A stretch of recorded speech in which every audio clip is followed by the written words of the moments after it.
amma niyatu, ada pun niat yang keenam. Niat itu kan wajib. Fa'zam ala ijabatillah fi imtisali amrihi bisolati wa itmamiha. Kau niatlah untuk menjawab Allah di dalam apa yang Allah perintahkan di dalam sholat, dan juga untuk menyempurnakan sholat. Wal kafi an nawakidiha, dan menahan diri dari semua yang membatalkan sholat. Wa mufsidatiha, dan yang merusak sholat. Wa ikhlasi jami'i zalika liwajhillahi subhanahu wa ta'ala, mengikhlaskan semua itu karena Allah Ta'ala. Makanya niatnya kan pasti lillahi ta'ala. Niatnya karena itu roja'an li sawabihi wa khaufan min iqabihi, itu mengharap pahalanya Allah dan takut dari siksaan-siksaannya Allah. Niatnya ini niatnya pakai mulut, usolli fardhu zuhri, pakai mulut, tapi di dalam hatinya hundur juga. Saya niat untuk melaksanakan sholat, menjawab panggilan Allah, menjawab perintahnya Allah, lillahi ta'ala, karena Allah Ta'ala. Sebab kalau nanti niatnya cuma di mulut, tapi niatnya hatinya gak hadir, inilah yang kemudian dikatakan dalam Quran, wailul lil musallin, neraka welah bagi orang yang sholat. Siapa? Orang yang allazina hum an sholatihim, orang yang sholatnya lalai. Lalai itu apa? Lalai itu apa maksudnya di situ? Allazina hum yura'un wa yamna'unal, dia sholat tapi hatinya riya. Dia sholat tapi hatinya menolak untuk membantu manusia. Hatinya ini gak mau peduli sama orang. Dia sholat, maka sholatnya cuma mendapatkan tiket dia ke neraka. Niatnya, mulutnya pakai niat, tapi karena hatinya gak ikut niat, gak ikut gugur, maka kemudian sholatnya jadi tiket ke neraka. Wa amma takbiru, adapun takbir yang ketujuh, ini jelas faizan natoko bihi lisanuka, kalau lisanmu ini ngucapin takbir Allahu, apa artinya Allah Akbar itu?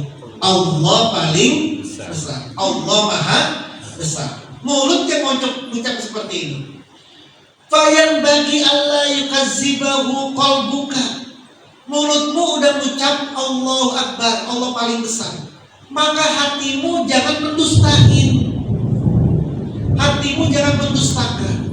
Mulutnya bilang Allah maha besar, tapi hatinya mengatakan handphone lah yang paling besar. Saya kasih contoh. Anda ketinggalan handphone sama ketinggalan sholat, lebih resah mana?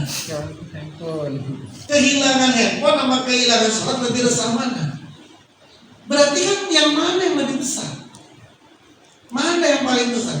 Mulut kita ini ngomong Allah yang paling besar. Kalau Allah yang paling besar, berarti yang lainnya kan kecil.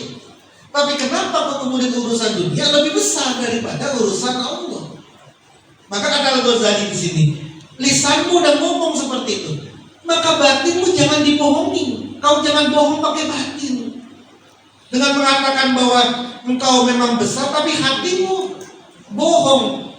Kalau seperti itu, maka nanti akan disaksikan innaka lakazib.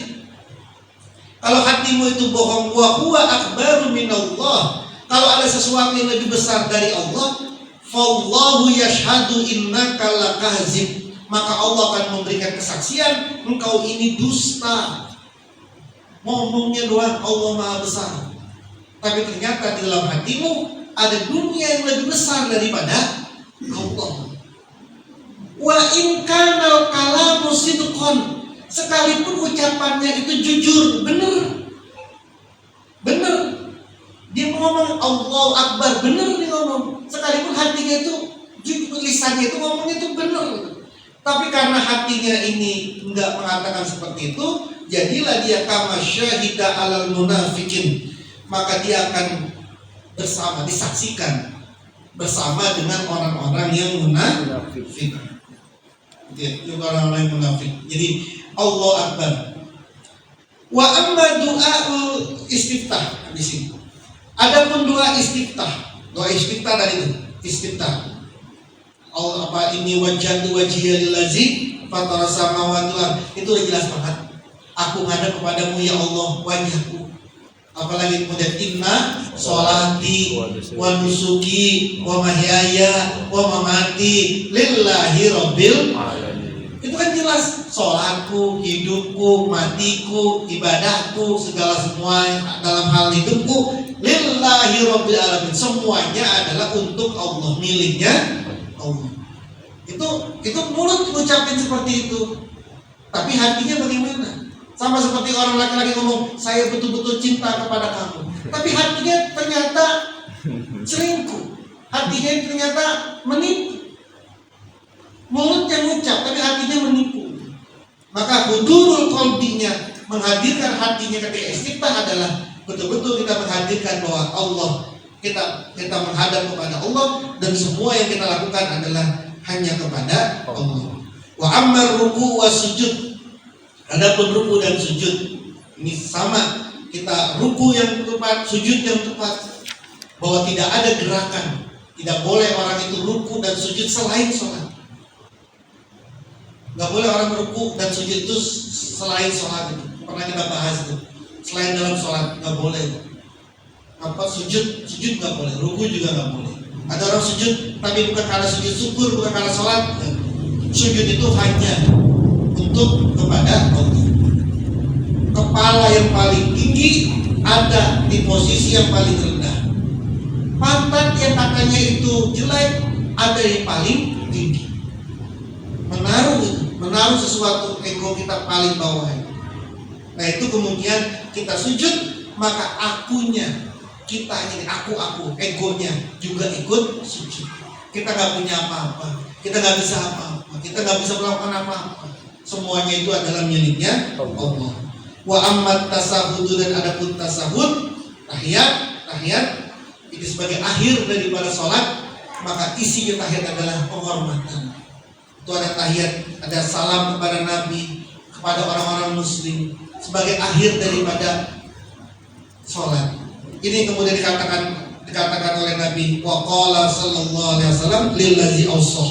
Nabi pernah mewasiatkan kepada sahabat, sholli sholata muwaddi'in. Sholatlah kamu seperti sholatnya orang yang berpisah. Jadi itu menghadirkan hati. Ketika kita udah tahiyat, sudah ini sholat, udah mau akhir sholat. Seperti kita ini lagi ngadep pejabat, lagi ngadep orang hebat, mau pamitan kayak apa? Kita ini berpamitannya itu secara zahiriyah, meskipun dalam secara batin nggak ada kita pamitan sama Allah, tapi lagi tahiyat itu seakan-akan seperti kita sedang berpamitan. Sholli sholatan muwaddi, sholatlah seperti sholatnya orang yang berpisah. Nah ini beberapa hal yang dikatakan oleh Al-Ghazali terkait dengan perincian menghadirkan hati. Bagaimana caranya menghadirkan hati di setiap gerakan-gerakan sholat. Tentu saja ini masih ada beberapa, tapi Anda bisa kiaskan. Lagi ruku, lagi sujud, lagi tidak, lagi duduk, lagi dua sujud, maka itu dihadirkan hatinya. Sebab hati yang hadir dan khusyuk inilah yang menjadi syarat sholat secara batin. Allah Subhanahu wa taala bahkan sudah menyatakan, qad aflahal mu'minun allazina hum fi sholatihim khashi'un. Sungguh bahagia, sungguh beruntunglah orang-orang mukmin. Siapa? Orang-orang yang sholatnya khashi'un, orang-orang yang sholatnya khusyuk. Wallazina hum ala sholatihim yuhafizun, orang-orang yang sholatnya itu menjaga. Bukan sekedar menjaga, sholatnya menjaga. Lagi sholat itu menjaga sholatnya. Menjaga sholatnya itu, yang lagi sholat itu dijaga itu. Takbiratul ihramnya dijaga, iktidalnya dijaga, berdirinya dijaga, sujudnya dijaga. Itu hum ala sholatihim yuhafiz, orang yang sholatnya menjaga. Bukan sekedar menjaga waktu sholat, menjaga sholat. Lagi sholat dijaga sholatnya. Nah ini yang disampaikan oleh beliau, dan ini kita masih bahas mengenai bab sholat. Mudah-mudahan barokah dari Isra Mi'raj Allah menjadikan kita musallin khashi'in. Amin. Al-Fatihah. A'udzubillahi minasyaitonir rajim. Bismillahirrahmanirrahim. Alhamdulillahirabbil alamin arrahmanir rahim maliki yaumiddin. Iyyaka na'budu wa iyyaka nasta'in. Ihdinas siratal mustaqim. Siratal ladzina an'amta 'alaihim ghairil maghdubi 'alaihim waladdallin. Amin. Waghfirna ya karim waghfir lana ya rahim.